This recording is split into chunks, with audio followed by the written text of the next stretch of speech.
우리 부분 4강 남은 거 좀 정리하고 교과서 조금 보도록 하겠습니다. 진도가 너무 안 나가가지고 일단 오늘 교과서는 절반 정도 하고 나머지 다음 시간에 같이 해야 될 것 같거든요.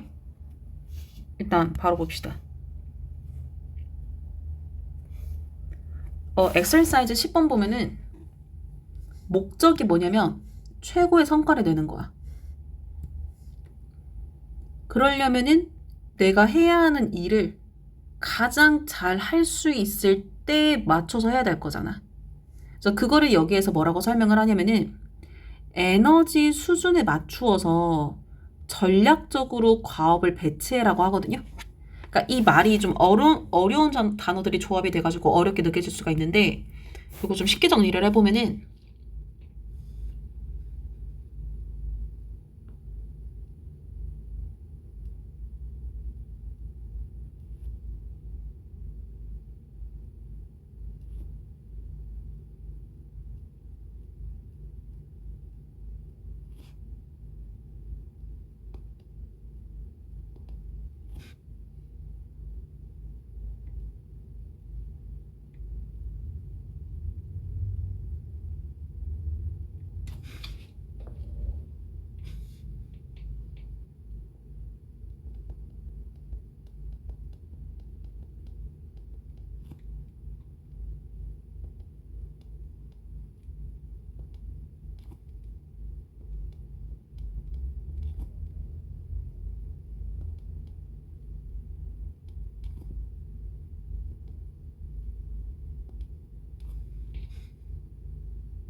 요렇게 생각을 해주면 돼.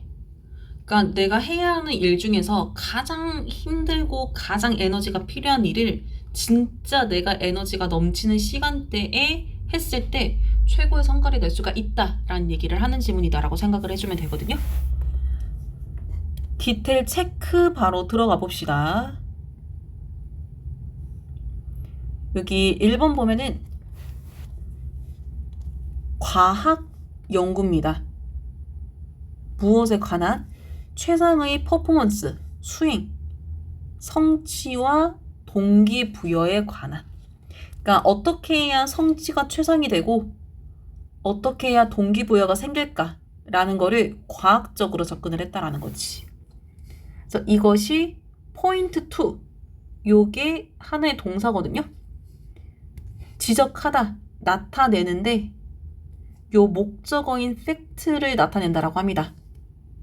뒤에 동격의 접속사 써가지고 이제 이 팩트가 뭔지를 설명을 해주고 있는데 다양한 업무들이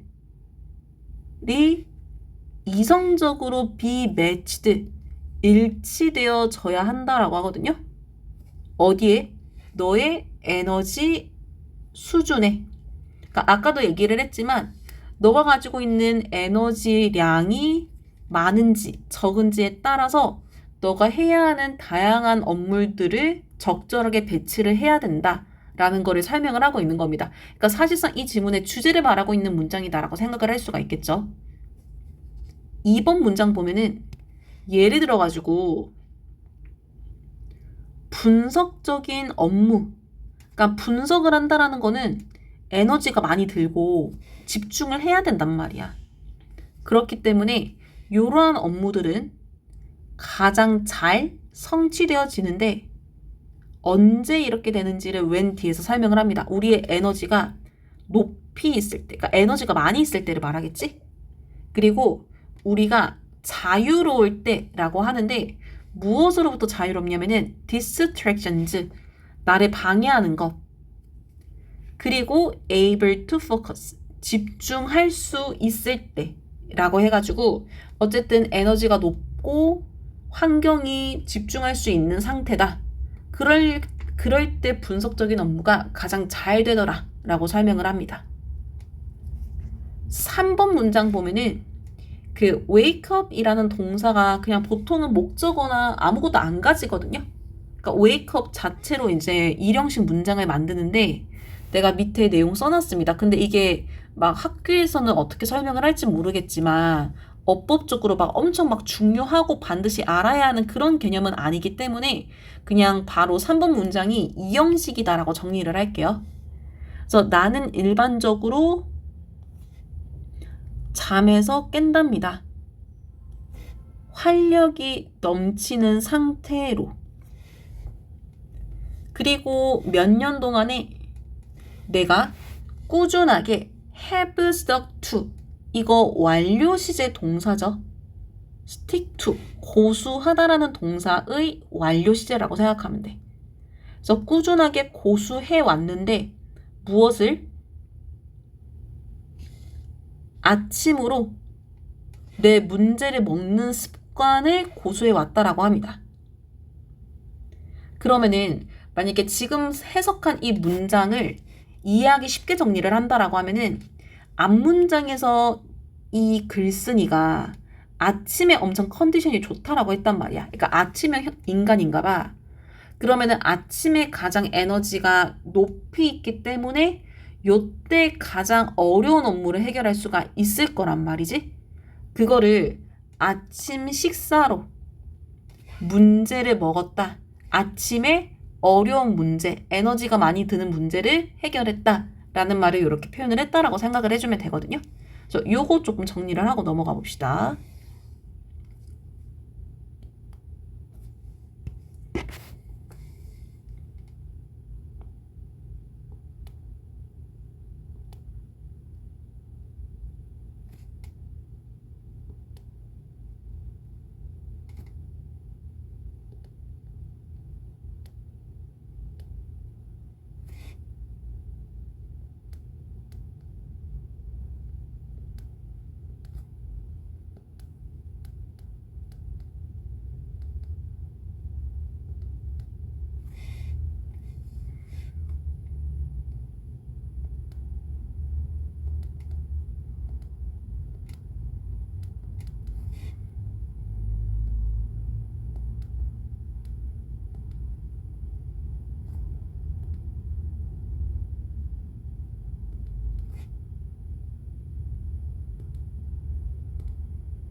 요렇게 정리를 해주면 될 것 같고 5번 문장에서 본인이 어떤 사람인지 또 설명을 해주고 있어요.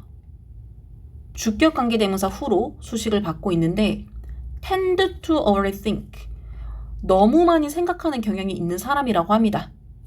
무엇에 관해서? 다양한 시나리오나 대화에 관해서. 그럼 이런 시나리오나 대화가 어떤 것일까를 뒤에서 또 설명을 하고 있거든요. 그러니까 아직 일어나지 않은 것.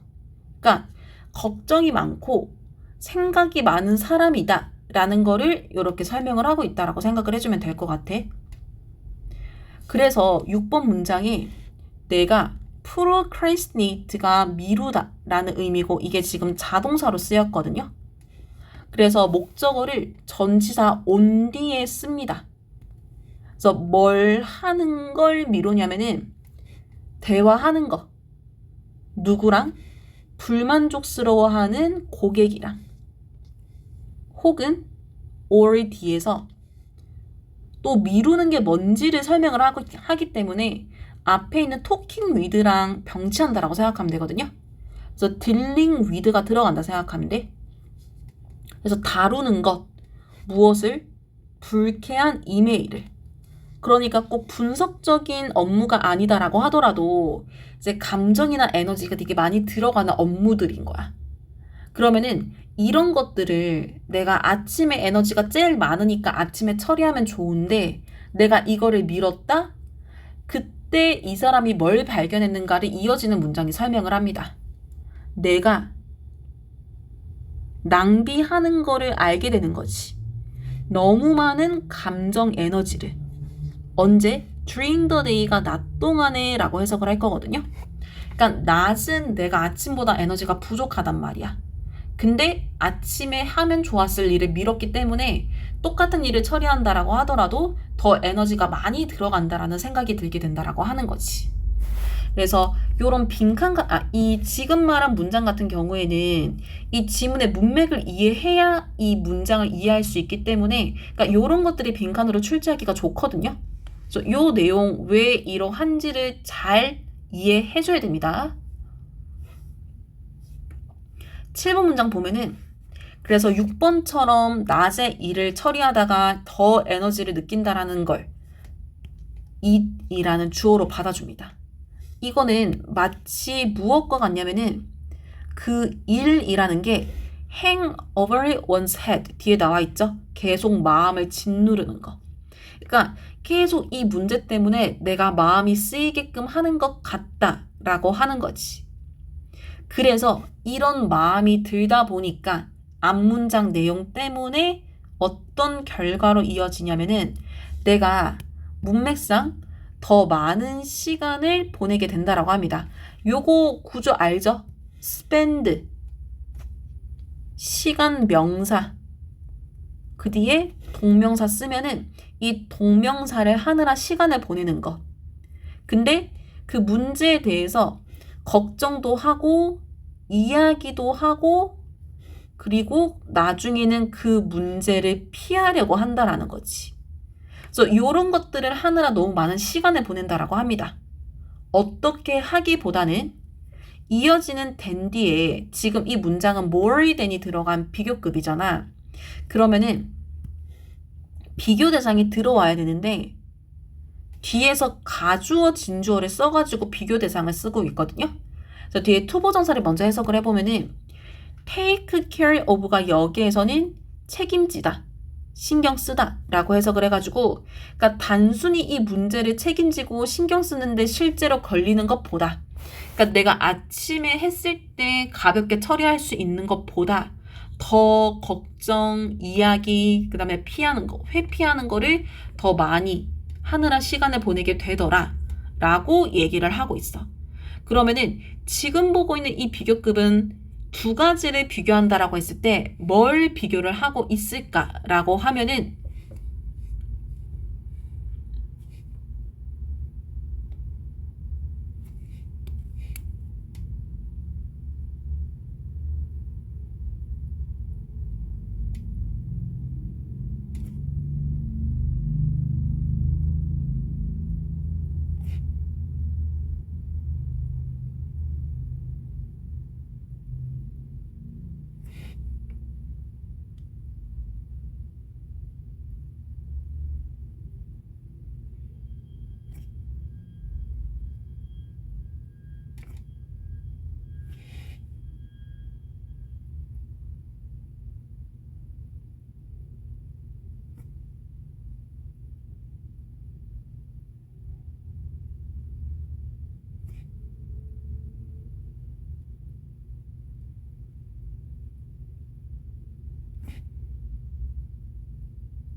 요 두 가지를 비교한다라고 생각을 해주면 되거든요. 근데 일 처리에 고민하는데 더 많은 시간을 보내고 있다라고 하는 거지. 그래서 8번 문장에 so for me 나한테 요거 it 이거 내가 네모로 표시를 해가지고 말을 안 해도 될 것 같았는데 요거죠. 요거 지금 다 똑같은 거 가리키고 있다라고 생각하면 됩니다. 그래서 이렇게 불만족스러운 클라이언트를 다루거나 아니면 불쾌한 이메일을 다루는 것 이렇게 에너지가 많이 들어가는 업무들은 항상 첫 번째 일이 된다라고 해. 어떤 내가 끝마치게 되는 그러니까 앞에서도 얘기를 했듯이 이 사람은 아침에 가장 에너지가 많기 때문에 그래서 이런 식으로 우리가 업무를 다루어야 된다라고 하는 거를 마지막 9번 문장에서 정리를 해줄 거거든요. 보면은 만약에 너가 알고 있다면 그래서 알고 있는 내용이 뭔지를 보니까 너가 아침형 인간, 모닝 펄슨이 아니다라는 거를 알고 있다? 그러면은 전략적으로 행동을 해라는 거지.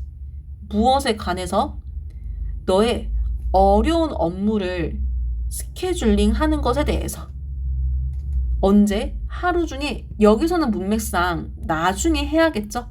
왜냐하면 이 문제에서 설정한 가정은 아침형 인간이 아니야. 나는 오후나 저녁에 가장 에너지가 많은 사람이다라는 거지. 그러면은 당연히 어려운 문제도 그때 처리를 해야 되기 때문에 마지막에 later가 들어왔다라고 생각을 해주면 됩니다.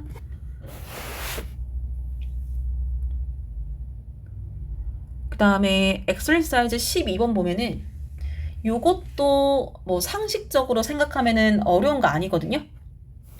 그러니까 만약에 내가 어떤 뭐 기업을 운영하고 있어. 고객을 만족시키고 싶어. 근데 고객을 만족시키는 데만 내가 계속 집중을 하다 보면은 내가 돈 버는 수익성을 포기해야 될 수도 있단 말이야. 근데 내가 기업을 운영하는 거는 돈 벌기 때문인 거잖아. 그렇기 때문에 두 가지 사이에 균형을 찾아야 된다라고 하는 게 이 지문이 하고 싶은 말이다라고 생각을 해주면 되거든요. 이거 디테일 체크 바로 보도록 하겠습니다. 회사들이라고 하는데 어떤 회사들인지를 뒤에서 설명을 해주고 있어.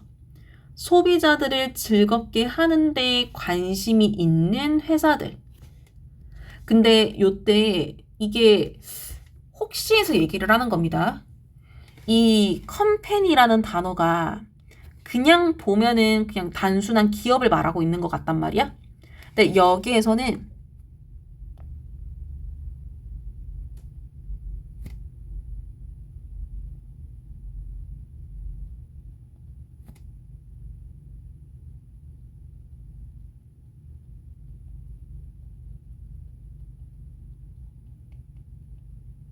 이 모든 이해관계자들을 포함해서 한 단어인 컴퍼니즈로 이제 통일을 시켰다라고 생각을 해주면 되거든요.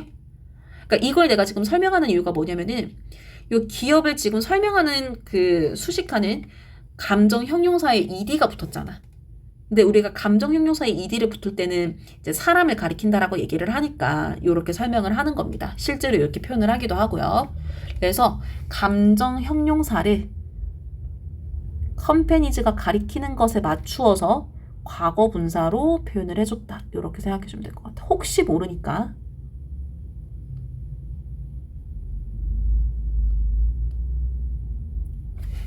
어쨌든 이런 기업들에게 이어지는 문장에서 뛰어난 가치 그리고 뛰어난 서비스는 된다라고 합니다. 전반적인 기업 문화의 일부가. 그러니까 이런 기업들은 회사 안에 뭐 여러 가지 문화들이 있겠지. 그 문화들 중 하나가 이제 우리는 다른 회사보다 더 뛰어난 가치를 가지고 있고 고객 만족이라는 그리고 더 뛰어난 서비스를 제공하는 것이다. 요렇게 생각을 하고 있다라고 하는 거. 2번 문장이 예를 들어가지고 year after year는 이거 그냥 부사예요. 매년 이 파자노라고 하는 곳이 랭크엣이 순위를 차지하다. 어떤 순위에 위치하다라고 해서 여기서 자동사로 쓰였습니다. 그래서 가장 위에 톱에 위치를 하거나 혹은 ORD에 near the top 거의 탑에 가까이 있다라고 하는 거는 최고이거나 최고에 가깝게 위치한다라고 하는 거지. 무엇에 있어서 hospitality industry가 서비스업.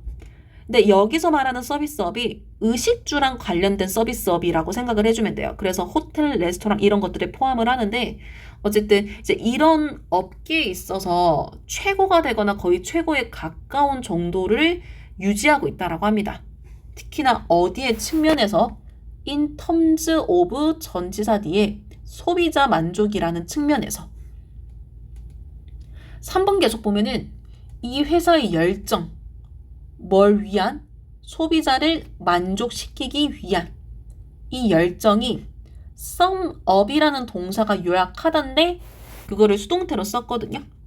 그래서 그들의 신조에서 요약이 된다라고 합니다. 그러니까 신조라고 하는 거는 우리가 뭐 좌우명 이렇게 얘기를 하는 것처럼 이제 우리 회사의 가치관을 말할 수 있는 가장 이제 핵심 문장, 핵심 내용이라고 생각을 해주면 될 것 같거든. 그래서 그 안에서도 그러니까 이 우리 회사를 한 문장으로 설명할게요. 우리 회사의 신조가 뭐예요? 이렇게 얘기를 하면은 이제 고객 만족과 관련된 얘기가 들어가 있다라고 하는 거지. 그래서 그거를 뒤에서 계속적 용법으로 설명한다라고 생각을 하면 되거든요. 콤마 뒤에 위치 써가지고 이제 얘가 생략하고 있는 주어가 뭐냐라고 하면은 앞문장의 이 신조를 말한다라고 생각하면 돼. 그래서 이들의 신조가 약속하는 내용이 뭐냐면은 요 대절로 설명을 하고 있죠. 럭셔리 호텔이 전달해 주겠다라고 하는 거지. 무엇을? 기억할 만한 경험을. 그러니까 우리 럭셔리 호텔은 여러분들이 기억할 만한 엄청난 경험을 제공해 주겠다. 그러니까 이런 식의 이제 신조를 가지고 있다라고 하는 겁니다. 4번 문장으로 넘어가서 비록 소비자 중심의 이런 기업이 추구한다 하더라도 무엇을 전달하는 것을 높은 소비자 만족을 무엇과 비교해서 다른 경쟁 업체들과 비교해서 이어지는 문장에 이렇게 한다라고 하는 것 소비자 중심의 기업들이 이거 잘 봐줘야 되는데 문맥상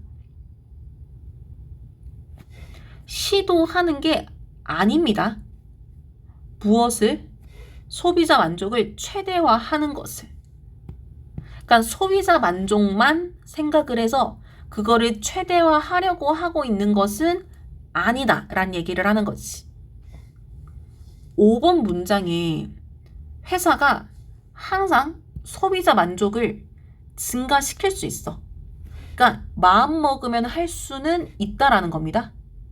어떻게 함으로써? 수익을 포기하면 되는 거지. 그거를 by 뒤에 문맥상 로어링으로써.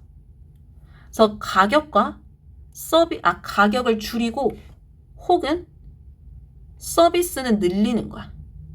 그러니까 똑같은 호텔 숙박비를 받는데 서비스를 더 늘려줘.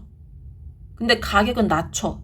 그러면은 기업의 입장에서 이익이 줄어들게 되는 거잖아. 그러니까 이렇게 할 수는 있으나 but 뒤에서 5번처럼 한다라고 하는 거는 어떤 결과로 이어질 거냐면은 아까도 얘기했듯이 이익이 더 낮아지는 결과로 이끌어진다라는 거지. 따라서 7번 문장에 마케팅, 소비자 만족과 같은 마케팅의 목적은 무엇이 되어야 하는지를 투부정사로 설명을 합니다. 소비자, 고객의 가치를 수익을 내면서 만들어내는 것. 이게 마케팅의 목적이 되어야 한다라고 하는 거지. 이게 사실상 이 지문의 주제를 말한다라고도 말을 할 수가 있겠죠. 그래서 이거를 마지막에 한 번 더 좀 더 구체적으로 설명을 합니다. 수익을 내면서 마케팅을 한다라고 하는 게 뭘 요구를 하냐면은 되게 이거 문맥상 미묘한 균형을 요구한다라고 얘기를 할 거거든요. 그러니까 명백한 균형이라고 하는 건 무슨 말이냐면은 소비자 만족이랑 그 다음에 수익이 있다 라고 했을 때 얘를 확 줄이고 얘를 확 늘린다. 얘를 확 늘리고 얘를 확 줄인다. 이런 식으로 누가 봐도 눈에 보이는 이 균형, 차이를 만들어내는 걸 obvious balance라고 할 건데 우리는 적당하게 티가 날 듯 말 듯하게 고객 만족은 높이면서 수익을 얻고 싶단 말이야. 그렇기 때문에 미묘한 균형을 요구한다라는 말로 표현을 한다라고 생각을 해주면 돼요. 그거를 뒤에서 뭐라고 설명을 하냐면은 마케터는 반드시 계속 해야 한다라고 합니다. 더 많은 소비자 가치와 만족을. 그러나 본인의 집을 give away, 거저줘서는 안 된다라고 얘기를 하거든요. 그러니까 이게 사실상 이 지문의 주제이면서 아까 7번 문장의 내용이랑 거의 같은 말이다라고 생각을 해주면 되는데 이게 나중에 좀 헷갈릴 수가 있기 때문에 혹시 모르니까 좀 정리를 해볼게요.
요렇게 정리를 해주면 되겠지. 이 질문의 주제니까.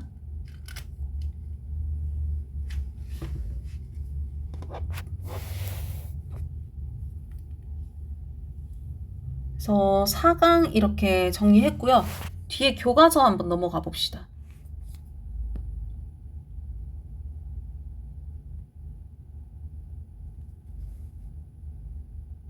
오늘 본문 3까지 할 거거든요. 일단 본문 1 여기서 하는 말이 뭔지를 보면은 창의성이라고 하는 게 모두가 가지고 있는 보편적인 능력이다 라는 거를 이 본문 1이 강조하고 있다라고 생각하면 돼. 바로 봅시다.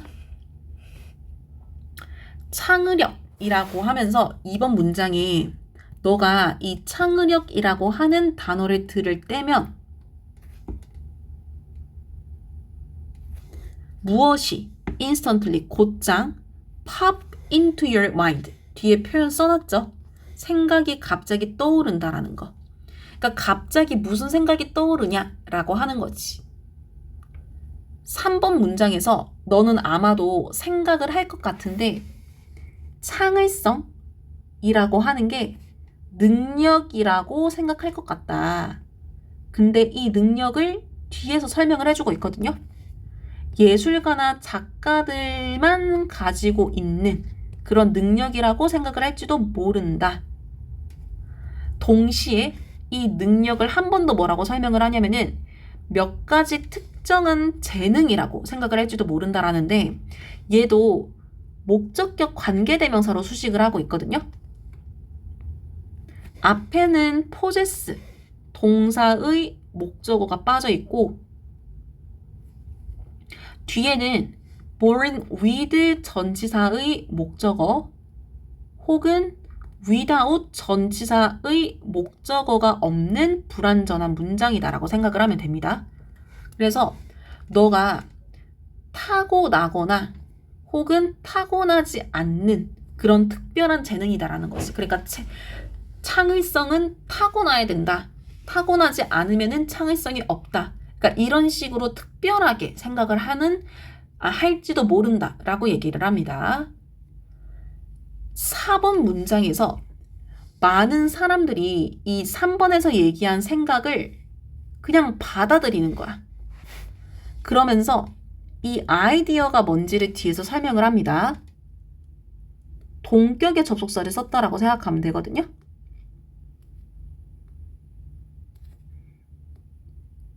우리들은 두 집단으로 나뉘어진다라고 하는 거. 이거 수동태 동사를 쓴 완전한 문장이다라고 생각하면 돼.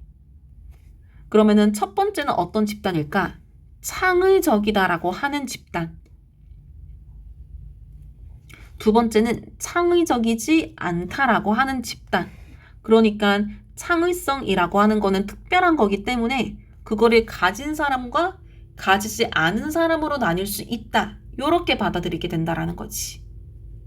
하지만 5번 뒤에서 일반적 믿음이라는 것은 is far from, 멀리 떨어져 있다라고 합니다. 진실과는. 6번 문장이 모든 사람들은 능력을 가지고 있어요. 창의적일 수 있는 능력을 가질 수 있어. 그래서 너의 내면에서 창의성을 발견하는 것, 이거 동명사 주어 사용하고 있는 문장이거든요. 그러니까 단수 취급해가지고 동사 takes 씁니다. 걸리는데, 드는데 약간의 노력만 든다라고 하는 거. 요거 혹시 모르니까 알아둘게요. little, little 이런 거 구분을 해야 되잖아. 그러니까 조금만 노력을 해도 너 내면에 가지고 있는 창의성을 꺼내올 수 있다라고 하는 거지. 8번 문장에 예를 들어가지고 몇몇 예술가들은 촉발시킨다라고 합니다. 그들의 창의성을. 어떻게 함으로써 look closely at, 자세히 살펴봄으로써 평범한 물체들을. 그리고 9번 문장에 이 몇몇 평범한 예술가들은 노력한답니다. 아름다움을 발견하기 위해서. 근데 이 아름다움이 뭐냐? hidden 과거분사로 뒤에서 수식을 합니다. 그래서 어디 안에 숨겨져 있냐면은 이 일반적인 물체 안에 숨겨져 있는 아름다움을 발견하려고 노력을 한답니다. 그리고 나서 또 뭘 하려고 노력을 하냐면은 그 평범한 물건들을 예술 작품으로 턴 목적어 into 전치사의 목적어 이렇게 쓰면은 A를 B로 바꾸다 이렇게 해석을 하지.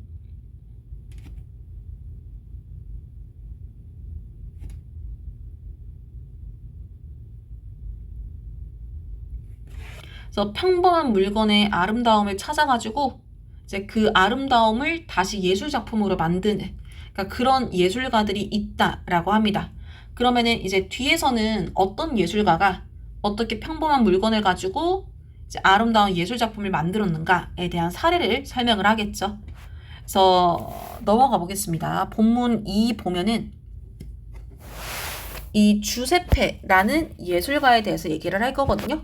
그러니까 본문 1에서 말했던 행동을 이 사람이 한다라고 생각을 하면 되겠지. 평범한 사물에서 창의성을 가지고 예술 작품을 만든다라고 하는 거. 바로 볼게요. 디테일 체크 보면은 Look at these two paintings 라고 나와 있는데 내가 이게 아마 교과서에 없는 걸로 알고 있거든요. 요거는 그 다음 페이지에서 설명할 거기 때문에 요걸 가지고 설명을 할게. 아마 이거랑 비슷한 작품 2개에 관한 이미지가 들어가 있지 않을까 싶은데 요거 이미지 자세히 보면은 이제 멀리서 보면은 이제 사람의 초상화, 사람의 모습을 본뜬 것 같지만 눈, 코, 입 하나하나 보면은 이 만드는 것들이 야채나 과일들 아니면 이런 꽃 같은 것들로 만들었거든요. 그러니까 일반적인 사물들, 이런 야채나 과일들 우리 평소에 볼 수 있는 것들이잖아. 그러니까 이런 것들로부터 이제 아름다움을 느끼는 거야. 아, 얘는 이 부분이 예쁘니까 이런 것들을 예술 작품에서 표현을 할 수가 있겠는데? 그러니까 이런 생각을 가지고 이제 전체적인 하나의 사람을 예술 작품처럼 표현을 할 수가 있다라고 하는 거지. 그래서 이거를 어떤 식으로 설명하는지 본문 2부터 보면 되겠죠. 2번 문장 바로 보면은 believe it or not 이라고 해가지고 믿기 힘들겠지만 이 2가지 그림은 다 묘사하고 있습니다. 똑같은 사람을. 그래서 뒤에 나와 있는 루돌프 2세 이 그 황제를 묘사를 하고 있다라고 합니다. 그래서 보면은 왼쪽에 있는 그림은 look familiar, 익숙하게 보인다라고 하거든요. 그러면은 왜 익숙하게 보일까? 뒤에서 이유를 설명하고 있는데 as because로 쓴 겁니다. 그 왼쪽 그림이 스탠다드 스타일, 평범한 일반적인 스타일이라는 거지, 초상화에. 근데 어떤 초상화인지를 뒤에서 목적격 관계대명사로 설명을 해주고 있어. 동사 see 뒤에 목적어가 없는 불완전한 문장입니다.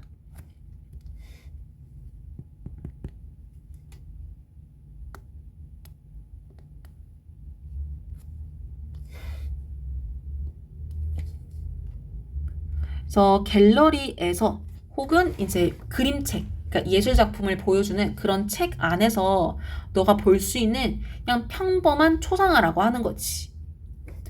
그러나 4번 문장에서 오른쪽에 있는 것, 이게 요 뒤에 나와 있는 표현으로 불린다라고 합니다. 여기서부터 이렇게 수식한다라고 보면 되겠지. 그래서 이것은 unconventional, 되게 독특하다, 색다르다 라고 얘기를 하거든요. 그러니까 이게 자주 나오지 않는 단어인데 크리에이티브를 좀 다르게 표현했다라고 생각을 하면 된단 말이야.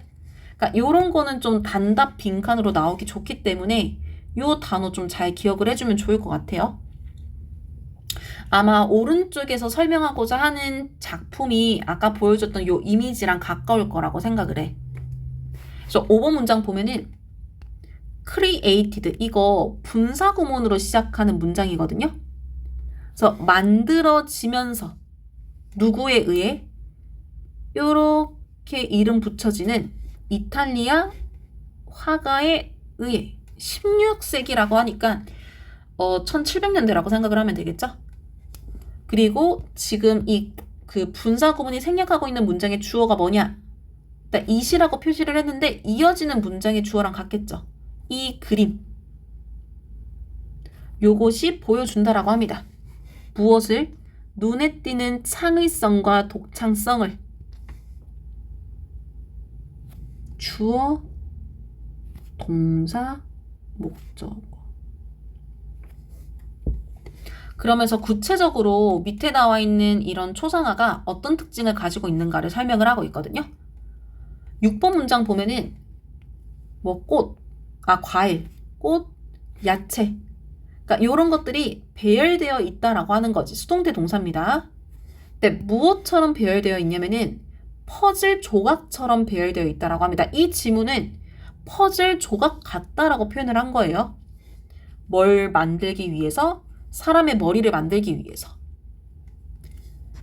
7번 문장에 체리랑 오디 이런 과일들이 뭐가 됐냐면 어두운 눈이 됐어. 밑에 있는 작품을 설명하고 있거든. 뭘 하는 동안에 사과나 배가 붉은 볼로서 역할을 하는 동안에. 이거 내가 혹시 해서 설명을 하는데 act as 이거 잘 알아놔야 되죠? serve as랑 똑같은데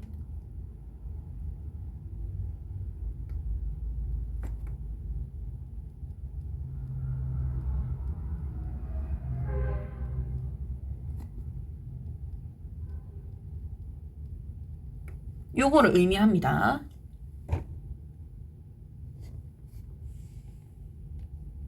8번 문장으로 넘어가서 요 그림은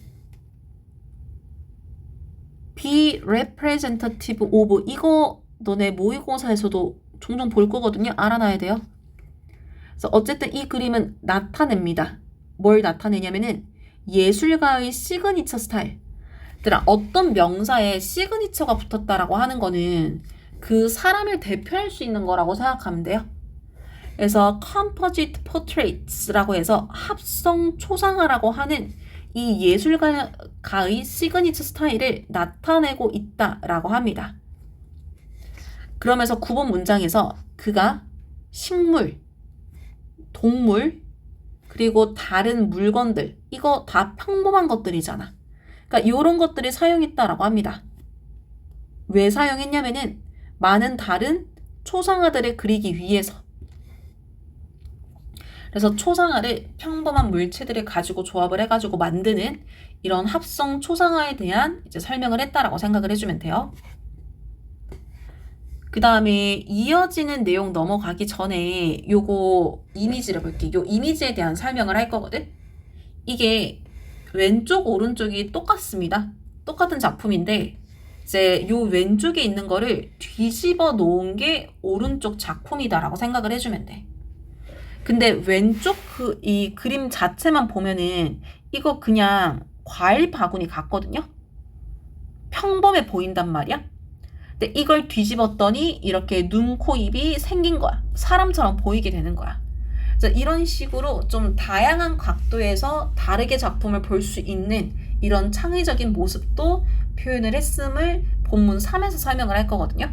그래서 바로 보도록 하겠습니다.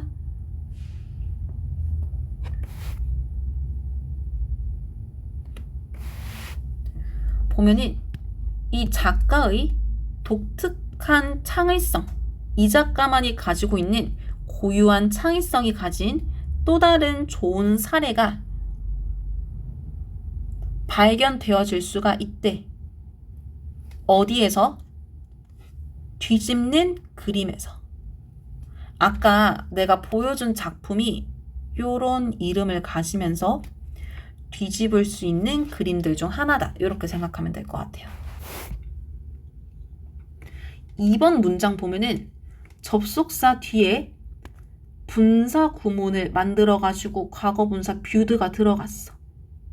그래서 이 작품이 정상적으로 보여질 때 이렇게 해석을 할 거거든요.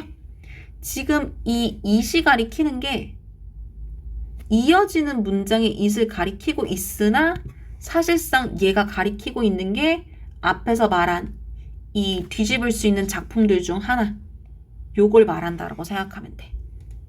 그래서 이게 정상적으로 보여질 때 이거는 단순히 ordinary still life가 정무라. 그러니까 물체를, 사물을 사실적으로 묘사한 거라고 생각하면 돼요. 그래서 어떤 그릇이나 큰 이제 용기 안에 있는 채소들의 평범한 생물화로 보인다라고 합니다. 3분문은 그러나 또 분사구문이거든요. 접속사 맨 뒤에 뒤집다, 동사의 과거분사. 그래서 뒤집어지게 될 때 어떻게? upside down은 부사예요. 거꾸로. 이것도 요즘 모의고사에 자주 보이던데. 어쨌든 이것도 똑같은 계속 명사를 가리키고 있습니다. 이게 마법처럼 변하게 된다라고 합니다. smiling face, 웃는 얼굴로. 그래서 사본 문장의 전문가들이 이 작품을 공부해왔다라는 거야. 무엇과 함께? 이 작가의 다른 이제 뒤집을 수 있는 것들과 함께. 그러면은 우리가 4번까지 읽었을 때 알 수 있는 거는 이게 여러 가지 작품들 중에 하나를 말하는 거기 때문에 이 사람이 작품을 하나만 가지고 있는 게 아니라 비슷한 작품을 여러 가지를 가지고 있다는 걸 알 수가 있습니다. 그래서 5번 문장 보면은 이 연구가 대절을 보여줬다라고 말을 하고 있거든요. 그래서 대절의 내용을 보니까 그가 처음 그렸다라고 합니다. 이 작품들을 정물화로서 그리고 나서 and then turned them 그 그림들을 뒤집었다라고 하는 거지. upside down 거꾸로. 그리고 나서 and 뒤에 make adjustment 수정을 했다라고 합니다. 얼굴을 만들기 위해서. 그러니까 이거 무슨 말인지 알겠지? 지금 5번 문장이 내용적으로 좀 잘 이해를 해줬으면 좋겠는데 요 이미지로 볼게. 올라가서.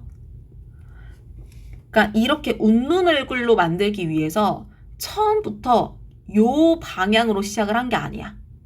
일단 요 방향으로 평범하게 정물화를 그리고 뒤집었을 때 이제 내가 웃는 모양을 만들고 싶기 때문에 뒤집고 나서 웃는 얼굴이 되게끔 수정을 했다라고 생각을 하면 됩니다. 만약에 내용일치 문제 같은 게 나왔는데 처음부터 뒤집어서 그리면 그렸다. 요런 말이 나오면 그거 틀렸다라는 거 찾을 수 있어야겠지.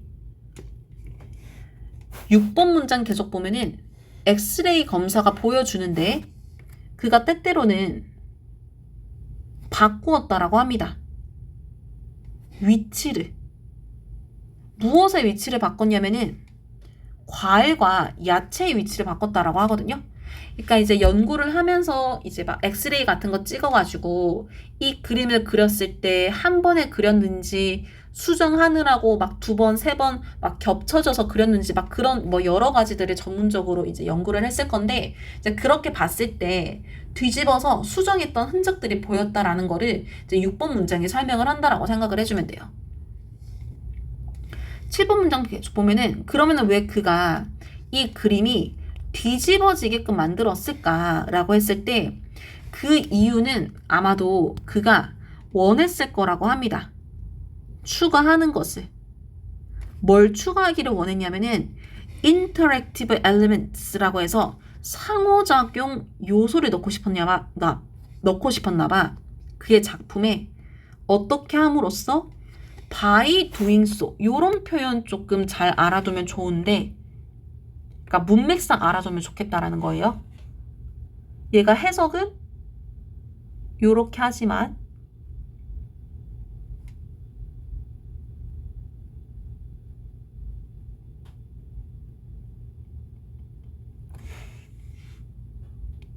요거를 우리 지문의 내용에 맞추어서 정리를 해보면은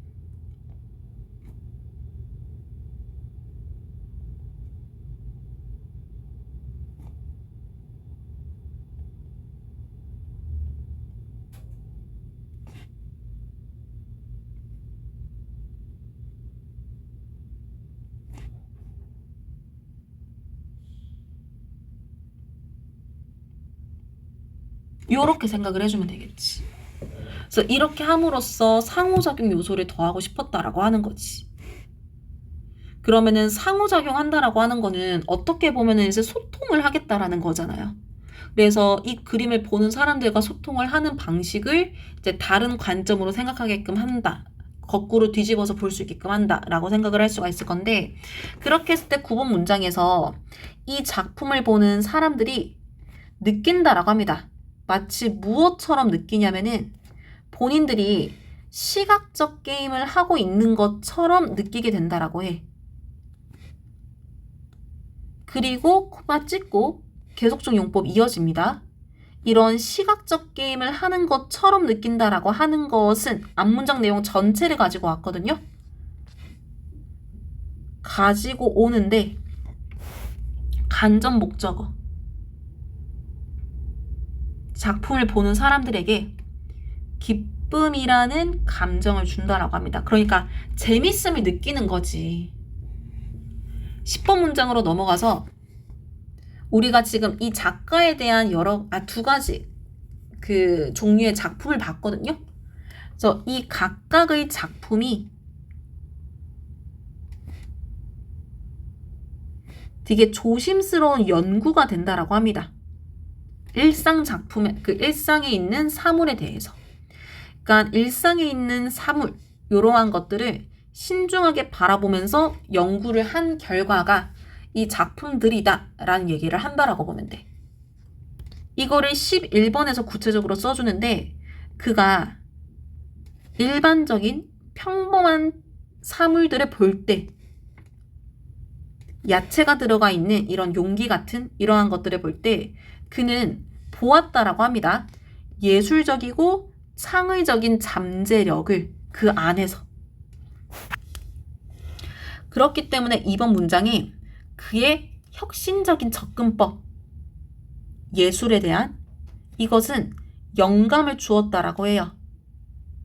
많은 예술가들에게. 근데 이 예술가들이 어떤 사람인지를 뒤에서 주격 관계대명사로 설명을 해주고 있거든요. come after가 뒤를 잇다라는 의미를 가집니다. 그래서 이 사람의 뒤를 이어서 후대의 이제 작가들에게 영향을 줬다라고 하는 거지.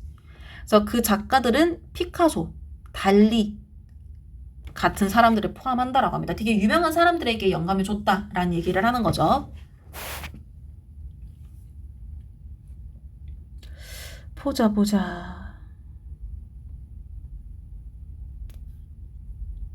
아니다. 요렇게만 봐도 되겠다. 일단 어떡하지?